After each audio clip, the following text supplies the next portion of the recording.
Are you ready to smash your block blast high score?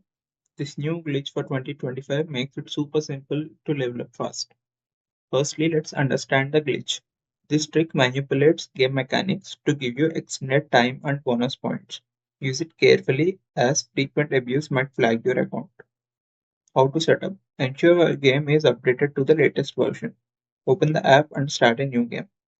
Now how to execute the glitch. During the gameplay, pause and quickly force close the app, reopen the game and you'll notice the timer resets, but your score remains intact. Repeat sparingly to avoid detection.